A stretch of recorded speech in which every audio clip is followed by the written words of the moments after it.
জানেন এবছর ঐতিহাসিকভাবে আমাদের অতিরিক্ত সদস্য রিক্রুট করা হয়েছে এবং সে ঘাটতি পূরণ করে বিজিবি সদস্য এক্স্যাক্ট ফিগার আমি বলতে পারছি না, তবে 37,000-এর উপরে আমাদের সদস্য নিয়োজিত হয়েছে। সুতরাং আমাদের কোনো জনবল ঘাটতি নাই।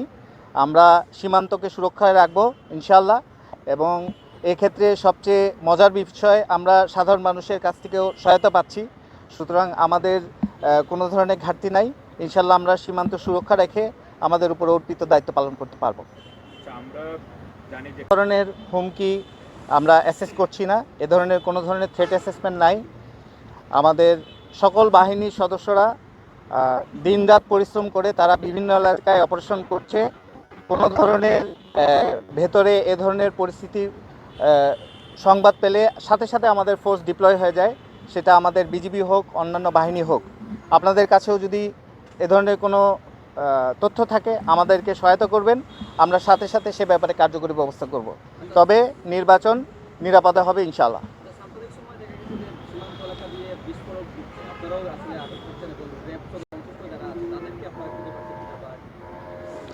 আপনারা দেখেছেন র্যাব যে অপারেশনগুলো করেছে এবং আমাদের যে অপারেশনগুলো হয়েছে সেখানে কার্যকরীভাবে কিন্তু তারা কিন্তু ভিতরে ঢুকতে পারে নাই, এবং তথ্য আপনাদের মতোই বিভিন্ন যারা শুভাকাঙ্ক্ষী তারাই আমাদের তথ্য দিয়ে সহায়তা করছে। সুতরাং এ ধরনের কোনো পরিস্থিতি মোকাবেলা করার জন্য আমরা প্রস্তুত আছি। এখন পর্যন্ত কোনো ধরনের থ্রেট অ্যাসেসমেন্ট নির্বাচন সংক্রান্ত নাই।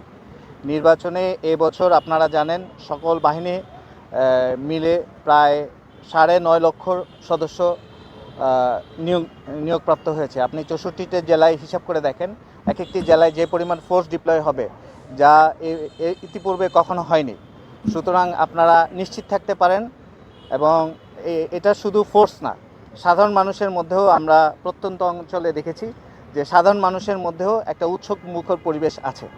সুতরাং নির্বাচন নিয়ে আমাদের কোনো থ্রেট অ্যাসেসমেন্ট নাই। ইনশাল্লাহ আমরা সুন্দরভাবে দায়িত্ব পালন করতে পারবো।